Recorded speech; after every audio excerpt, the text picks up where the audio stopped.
time to time, or maybe daily, he spoke to Venerable Rahula. You know who Rahula was? This was his former son. And there is a set of verses, and the first verse is this, that I just, actually it is half of the first verse. Panchakama gune hitva piyarupe manorame saddhaya gara nikkamma dukkha santa karo bhava. What that means is giving up the attachment to sensual pleasures. Panchakama gune hitva. Panchakama guna is the pleasing the senses. That is looking at beautiful things, hearing beautiful sounds, smelling beautiful or pleasant perfumes, and tasting pleasant food, and feeling pleasant touches. Now the Buddha says to give up all that, and dukkha santa karo bhava, in order to bring an end to the pains or the unpleasant experiences of existence. That existence is something unpleasant, but we normally try to hide this fact, cover this fact by focusing on the pleasures. This is why some people want to connect these microscopes into the ear and be listening all the time while they are going in the buses or the cars or the trains or planes. They want to just keep on listening to music. I don't know whether it was music or something else, but somehow people fix these things into the ears and keep on listening. This is because they are not able to look at the realities of life. The reality of life is that from the moment we are born, we are in the process of dying. We are approaching death. Every moment we are approaching death. And before death comes old age. And after old age, there comes sickness, which can never be cured until you die. So you have to take medicine till you die. That kind of sickness that comes when you are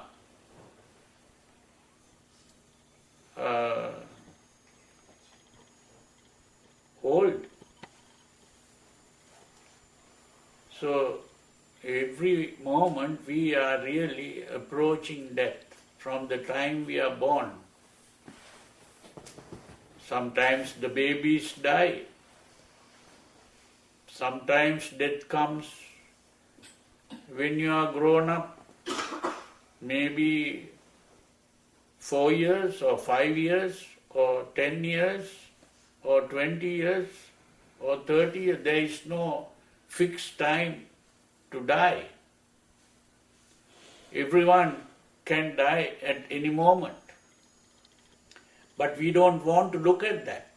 We don't want to see that. And we cover this up with enjoyments of sensual pleasures, which are also impermanent. There is no pleasure which is permanent.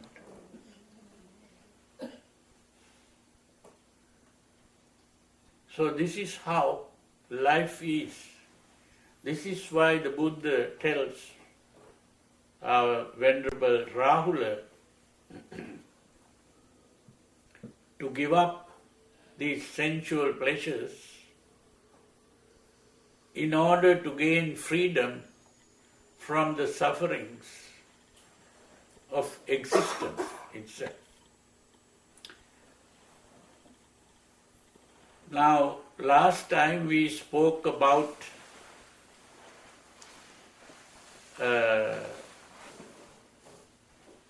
how to attain the Jhanas. Now, Jhana, I said, is a state of purity of mind. When the mind is free of what are called the hindrances or nivaranas, the pancha nivarana, the 5 hindrances, the desire for sensual pleasure, the anger, and then the laziness and sleepiness, and worries and anxieties,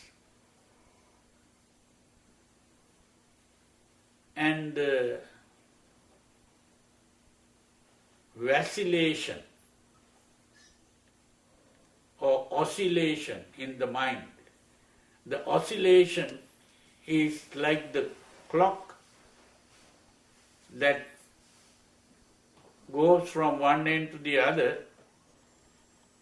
Our mind is also going from one end to the other.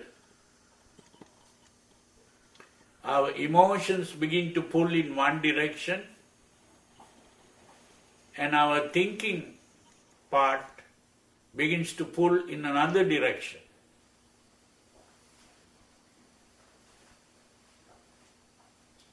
So we begin to follow the emotions. We are carried away by the emotions. And after some time we begin to feel guilty about it. And then we begin to think we are going in the wrong direction. And we think, no, now I must do some meditation. And begin to meditate. Then, after some time, you get bored with meditation. There is no pleasure with being to think. Now I can enjoy a little, and you go back to the other extreme. So our mind is all the time going from one extreme to the other. That is the vacillation or the oscillation. That is the meaning of vicikiccha. It is not doubt. It is the wavering state of the mind. The mind that is not fully in one direction.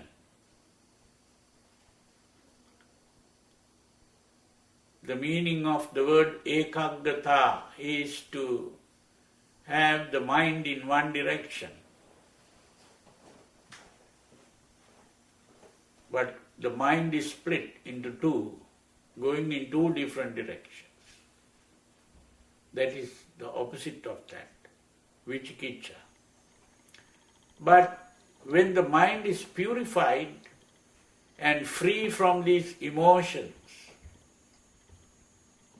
the mind remains still, and then we can act according to our reason, to act intelligently. That is the ekaggata, one-ended mind. Eka agga. Eka means one, agga means the end. So that is the purification of the mind. When the mind is purified, our thinking process is simply the formation of a concept in the form of a question and an answer. We might question, what is this? And we might answer, this is breathing in. Then we might question, what is this? And we answer, it is breathing out. So like that, these are simple thoughts or concepts, but not the emotional thoughts. So the mind is free of the emotional thoughts, and we find only the calming thoughts. And when the mind is purified and tranquil in this way, the mind feels happy. That happiness is observed. And with that happiness, the body relaxes. And when the body relaxes, we begin to feel comfortable. And when the body is comfortable, the mind becomes still. It is not going anywhere. It stays calm. That is the meaning of ekaggata. It's not divided. So when you experience those 5 things, vitakka, vichara, piti, sukha, ekaggata. Vitakka, vichara means that questioning and answering, which is the formation of a concept. Piti is that happiness. Sukha is that comfort. And ekaggata is that stillness of the mind. So when those 5 conditions are present and it remains for a time, now at the beginning it might remain only for 1 second. And as you progress, it might remain for 2 seconds. And it can go on till it becomes 1 minute. Then it might stay like that for 2 minutes, or 3 minutes, or 10 minutes, or 50 minutes, or 1 hour, or it can go for 2 hours, or 3 hours. It can even go for 12 hours, or even 24 hours. And as you progress, your mind can remain in that state as long as you wish. That is entering the first jhana.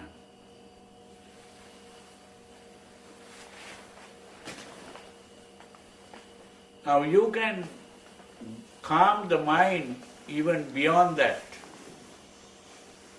When you calm the mind beyond that, the conceptual thinking stops. The question and answer stops. The thinking stops. But you are aware. You can be aware of things, but you don't think about those things. You might see an object, but you don't even identify the object. And that is the second jhana. There is piti, the happiness is there. There is the comfort, and there is the stillness of the mind in the second jhana. You can calm the mind further, and when the mind calms down further, the happiness also stops.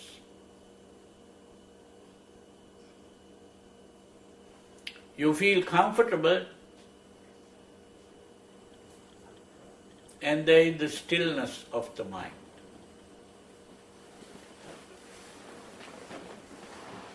Happiness is seen at that point as a disturbance of the mind. Then you are in the third jhana. Then you can calm down further.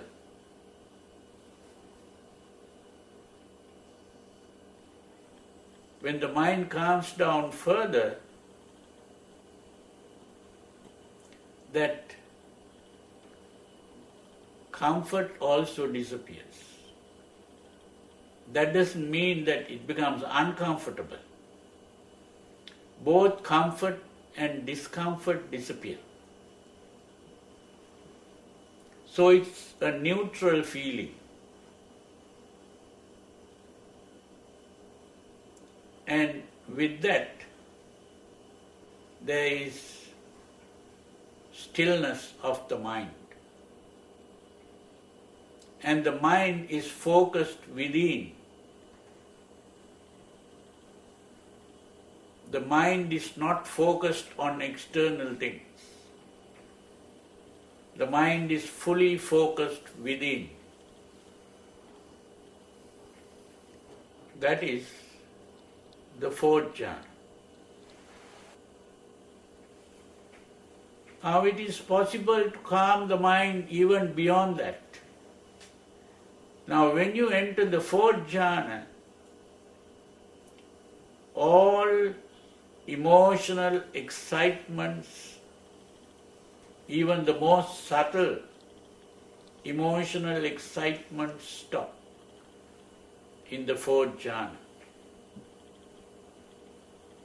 I told you, when we speak of the mind, there are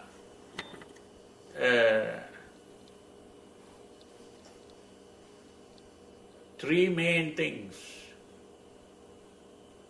the chitta, the mano, and the vijnana. The chitta, the mano, and the vijnana. Chitta refers to the emotional part. Mano refers to the thinking part. And the vijnana refers to the perception part. Perception means seeing, hearing, smelling, tasting, touching, thinking. That thinking part is verbal, really. Verbal means we think in words. We are forming concepts. And every concept is a verbal expression in the form of a sentence. That doesn't mean that we are speaking or producing sounds. We are only thinking. So the mano is the thinking process, which is the activity of the brain. Now, when we enter the fourth jhana, that emotional part has stopped. There is no emotions at that point. Even the most subtle emotional excitement, like being happy or even comfort itself, has disappeared. That is the perfect stillness of the mind. Now, when we calm further, what happens is the cognitive process begins to calm down. Even the perception, the process of perception calms down. And what happens is, even if we open our eyes, we don't see any object. What we see is empty space. That is called the realm of infinite space. The realm of infinite space. You have entered the realm of infinite space. Then you can calm down the mind even beyond that. And you give up even seeing empty space. And when that happens, you are simply aware that you are aware. That's all. Your awareness is focused on awareness. Your mind is focused on awareness itself. You are not aware of empty space. You are aware of awareness. Then you calm down further. You give up even focusing on awareness. And when you give up focusing on awareness, you are aware of nothing.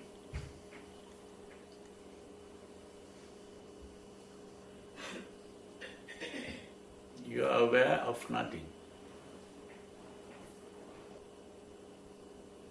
During the time of the Buddha,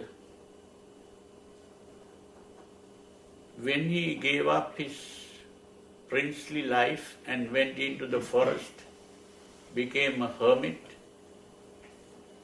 there were what are called yogis who were very advanced in meditation.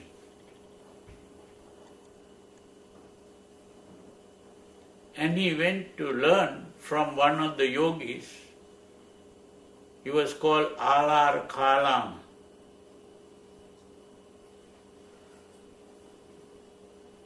He had reached that state.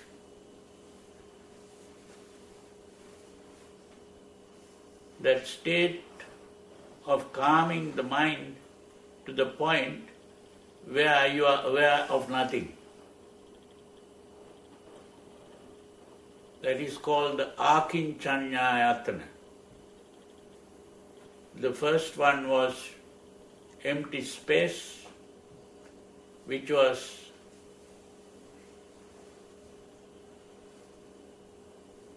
akasananchayatana. Then being aware, that was vijnananchayatana. And now, being aware of nothing was akinchanyayatana. And he learned from that yogi how to enter that state. But he wanted to go further. So he went to another yogi who is called Uddakarama-putta.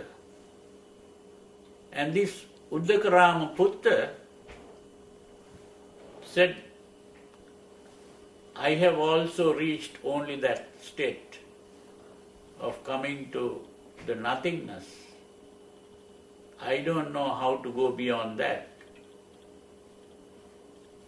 But my teacher, who was Uddakarama, this Uddakarama-putta was really the disciple of Uddakarama. But he said his teacher had reached a higher level, but he has not reached that level. So he said, I can tell you what my teacher told me about that, and if you like, you can try that. So he said, okay, and he learned that. And ultimately he entered the other state, which is a state of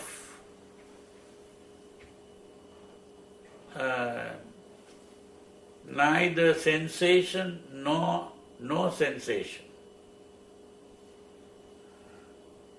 Came to a point where you don't feel, you can't say you are feeling sensations, you can't say you are not feeling any sensations. That is what is called the threshold of consciousness. Threshold, is, now if you go into a room through a door, just at the door is the threshold. You are not in this room or in the other room.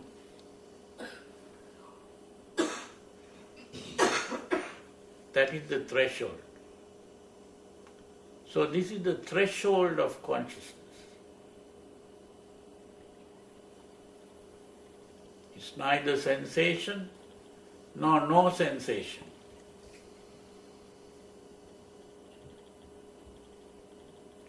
The threshold of awareness.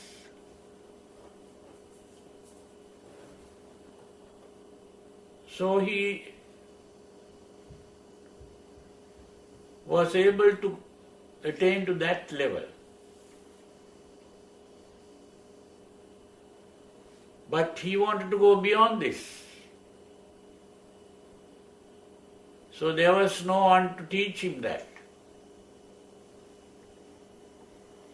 So this Uddakarama-putta said, you have now reached the level of my teacher, so I will treat you as my teacher, you stay here with me.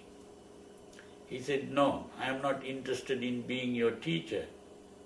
I want to go further. And he went on his own, and he saw that there was no one else to teach him to go beyond that. So what he did was, he went and joined a group of ascetics, the 5 ascetics. They were called the Panchavagye Bhikkhu, the 5 ascetics. And he started doing asceticism, giving all kinds of discomfort and pain. He even started fasting,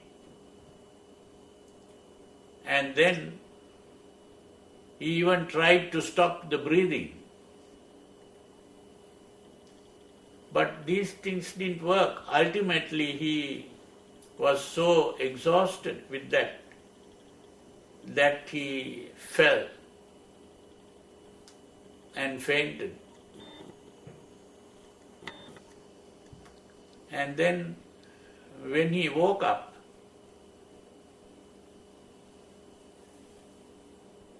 he thought, this is not the way, and I will start eating. And then he went out to find food, and he was sitting under a tree, and then a certain lady came and she was trying to offer some food to a god in the tree. That means those days there were people who prayed to gods in trees. Like today, some people pray to the gods in the Bodhi tree. So those days they prayed to these gods also. It's simply that same habit that has come today. But anyway,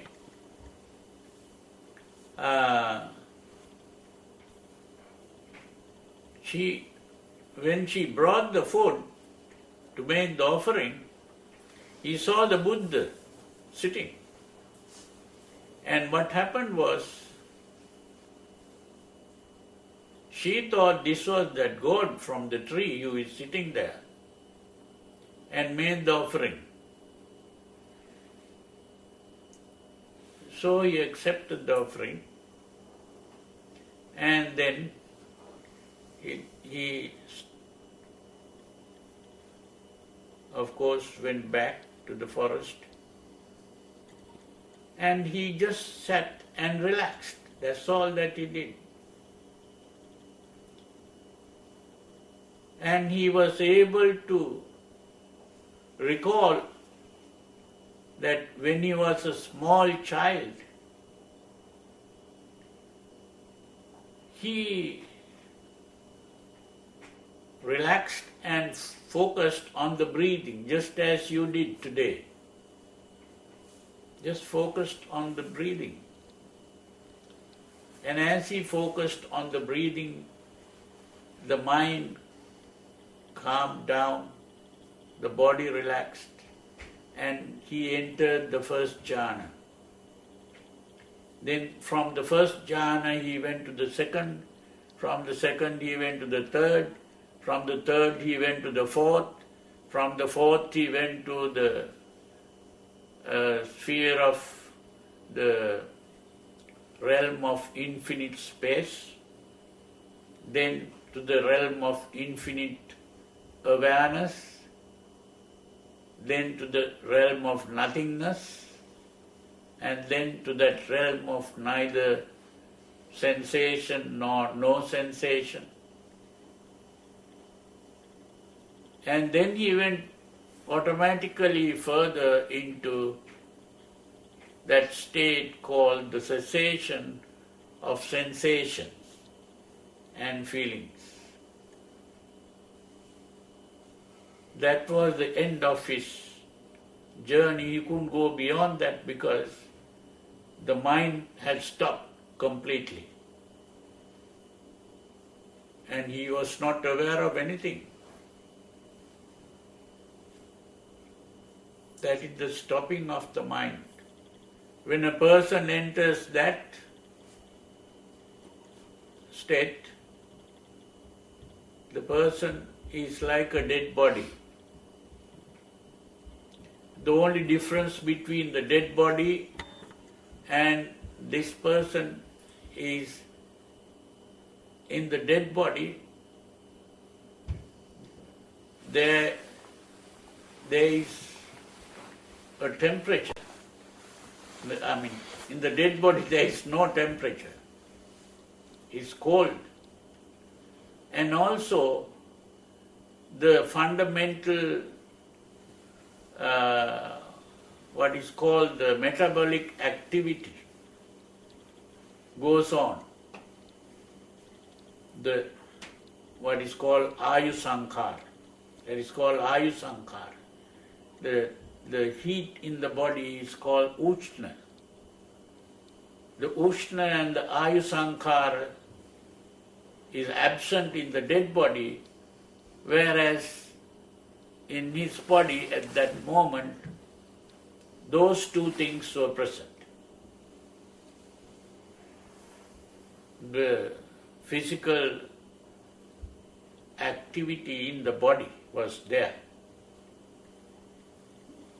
which keeps the life going.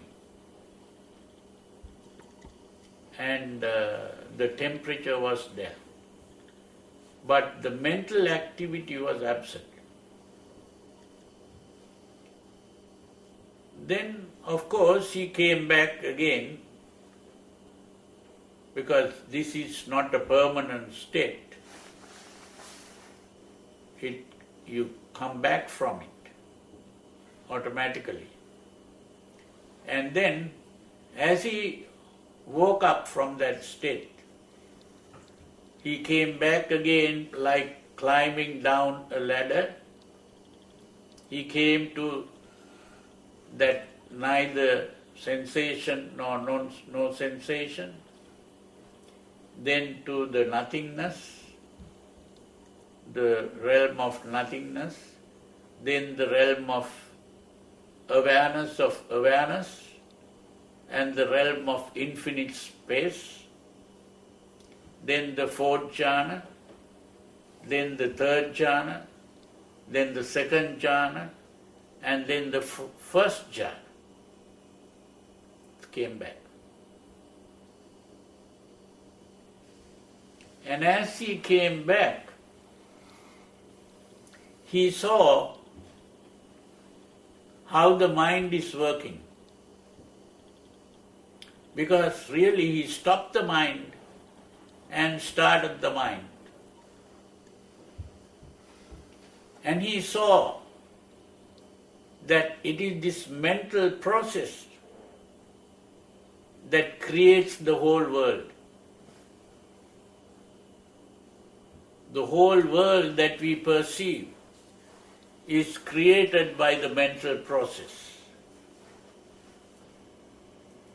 And not only that with the coming of the cognitive process, that is the awareness of the world and things like that, that was the cognitive process. And then starts the emotional part. And with the emotional part comes what is called personalizing. Personalizing means you begin to think of ownership, saying, this is mine. Just as a small child, when the child sees a doll or maybe a flower or a ball or whatever, the child begins to think, this is mine. And doesn't want to give it to another person. Now that is personalizing. In the same way, the child begins to personalize the body. This is my leg, this is my arm, this is my body. Personalizing. And by personalizing the body, personalizing the sensation, personalizing the emotions, personalizing the thoughts, you begin to form the concept of a self that exists.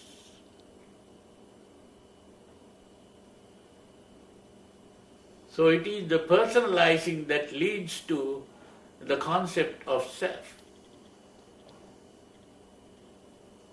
And once we have personalized the body, and the body has become myself,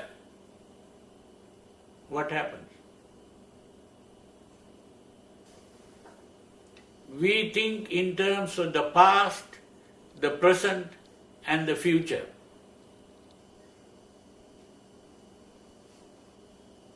We think of the birth of the body.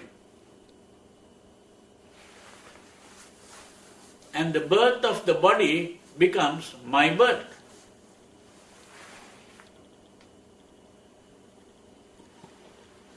Because the body has become the self. And if the body is the self, then the birth of the body becomes my birth. When the body grows old, you think, I am growing old. When the body falls sick, you think, I am falling sick. When the body dies, you think, I am dying. So the birth, the old age, the sickness, and the death is the result of the thought, I am.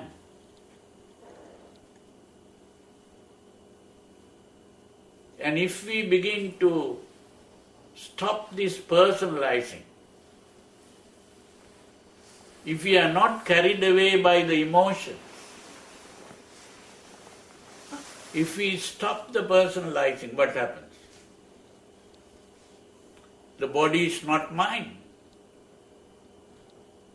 If the body is not mine, the birth of the body is not my birth. The aging of the body is not my aging.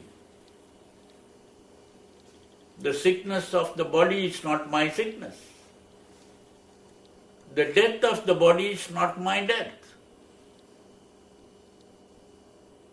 With the disappearance of the self, we become immortal, free of death. But this immortality is not eternal life.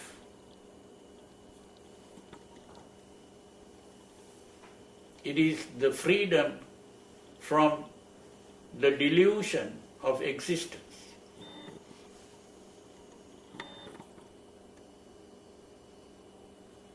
It is the cessation of existence.